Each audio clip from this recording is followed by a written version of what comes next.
Hello families, my name is Jennifer Brown. I'm a registered speech-language pathologist that works for Clearview School Division.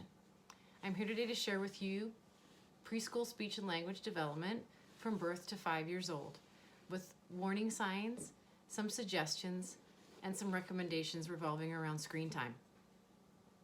Babies learn to talk by listening to voices and sounds. Since babies develop at differing rates, it's often hard to detect if your infant or toddler has a speech or language problem. If you suspect a problem, talk to a registered speech-language pathologist. Even children under the age of 2 can be helped with speech and language development. Untreated speech and language difficulties can affect behavior, social interactions, and future academic success. Early detection is vital. Milestones for birth to 3 months old. Babies are startled by loud noises. They are soothed by calm, gentle voices. They like to cuddle, and they enjoy being held. They cry, gurgle, and grunt, and their suck and swallow is well established. A warning sign at this age might be that your baby is not reacting to sounds. At 4 to 6 months of age, babies watch your face when you talk. They try to talk to you by cooing or babbling. They enjoy talking with you, and they smile at you. They coo and squeal for your attention. They're developing a special cry when they're hungry, wet, or upset. And these are the beginning signs of developing interaction skills. Warning signs at this age would be your baby is not responding to your smiles or interactions. From 6 months to a year, toddlers can understand some common words when they are accompanied by gestures such as their name, bye-bye, up, and give me. They copy gestures.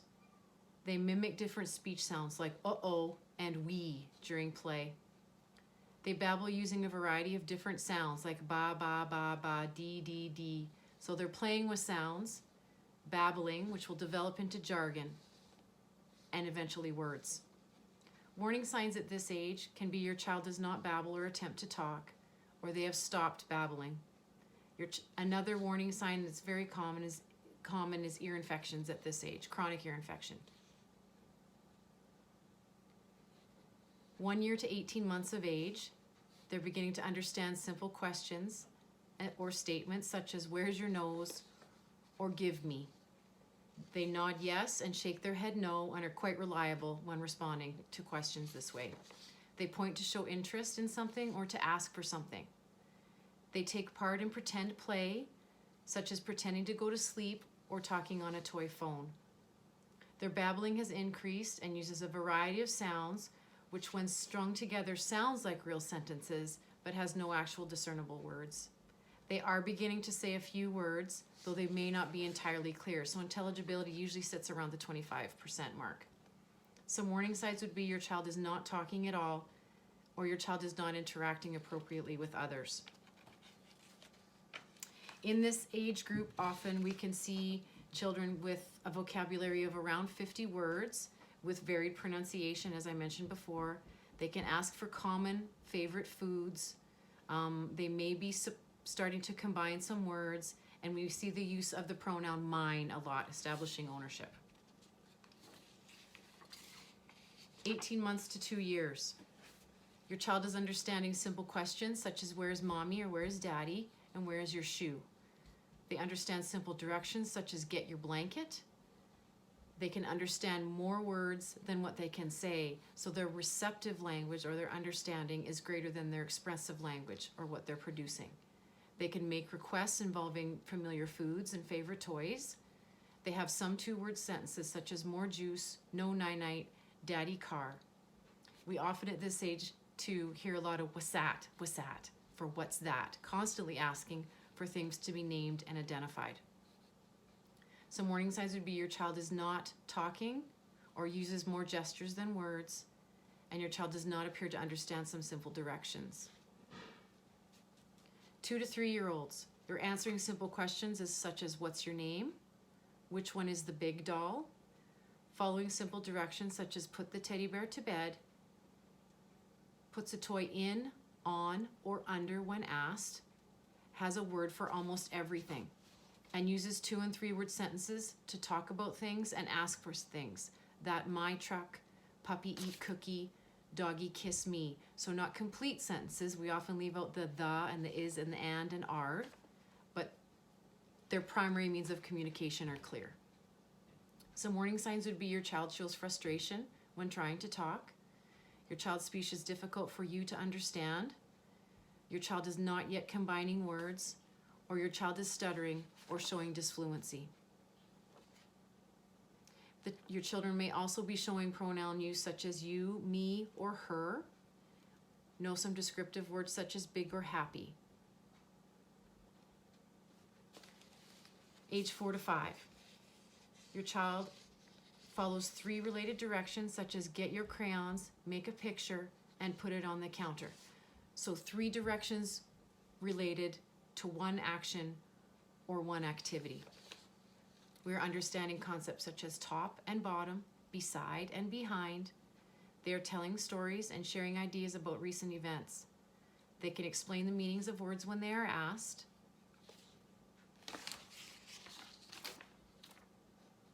And they're understanding complex questions. So at this age, we're beginning to see them answer who, what, where, when, why, when they are asked. They can describe how to do things, such as painting a picture. They can also begin to list things that belong to a category. For example, if we're asking them to name animals. 5-year-olds are also beginning to understand time sequences, such as what happened first, what did we do after that. They're beginning to show signs of understanding rhyming. They're engaging in conversation and understand the rules of conversation, such as turn taking. Their sentences can be growing in length at this age, so they can be anywhere from 6 to 8 words in length. They can describe objects and use their imagination to create stories. So ways to encourage your children to communicate.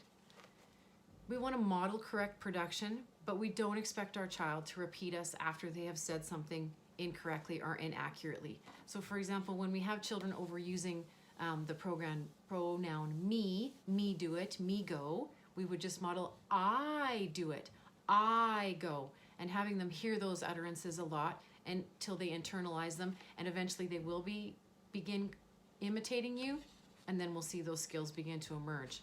So over and over and over and over. It takes a lot of repetition for these little ones to reestablish those new speech patterns. When we're reading, we're going to pause and ask questions and encourage comments and try to relate those stories back to personal experiences that they have had. I am a personal fan of using actually books that have no words in them at all, which encourages storytelling on both the parent and the child's part, or really, I say simple books with really great descriptive pictures that really accompany the text quite well. Talk during routines. When you are cooking or get ready for bed, talk about what you were doing. Now it's time to brush our teeth. Now we go back and forth. We've got to spit and then we've got to rinse. So you're providing a commentary for all of those natural processes that you are doing.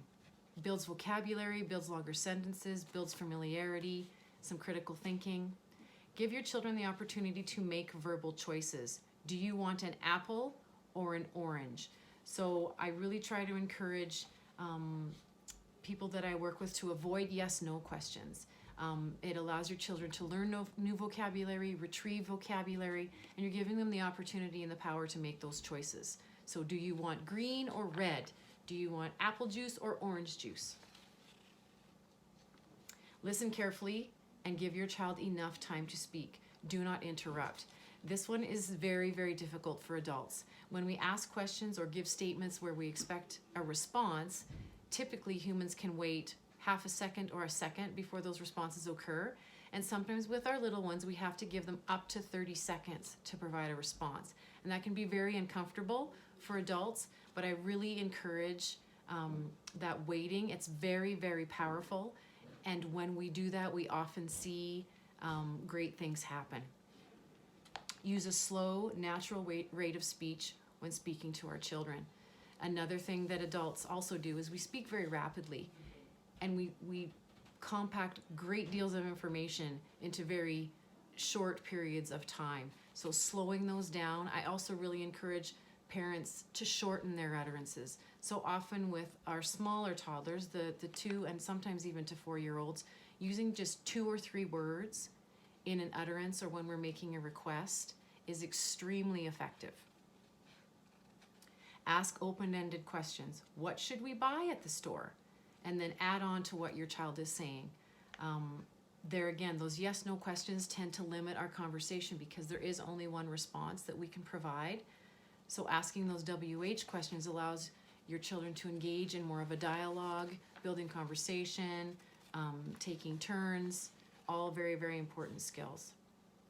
Limit your screen time and opt for shared activities instead. So I'll elaborate a little bit here on screen time. A study in 2017 by the Canadian Pediatric Society recommended that children under 5 years of age, 5 or under, are not exposed to screens for more than an hour a day. So when looking at a week, 7 days, that would be 7 hours in a week. So what they found is that screen time can have an effect on attention. It can have an effect on language use and acquisition, cognitive development, and executive functioning, which applies to problem-solving abilities. Most significantly, it reduces the quality and quantity of parent-child interaction. It can be related to short-term memory issues, early reading and math skill difficulties, and again, language development. Minimizing screen time leaves more time for face-to-face interaction, which is how a child learns best. Play guessing games like I Spy or other word games. And these are easily implemented when families are traveling. Imaginative play using dolls or action figures can help your child model social interactions.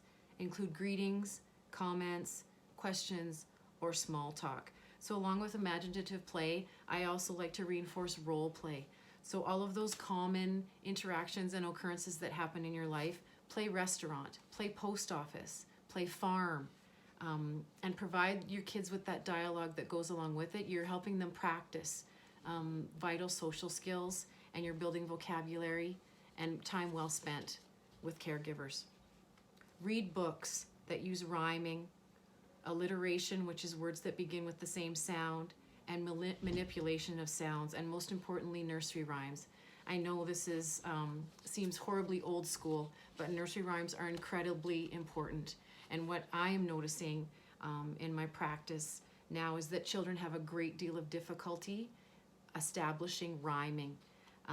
It occurs a lot in songs, and I am revealing a bit of my age with this statement, but Raffi, Sharon Lois and Bram, any of those songs that you can listen to, especially when traveling in those downtimes when there really might not be much else to do, helps children learn to play with their words and play with their language, and it leads directly to literacy, which is reading development, and math skills, which is tremendously important.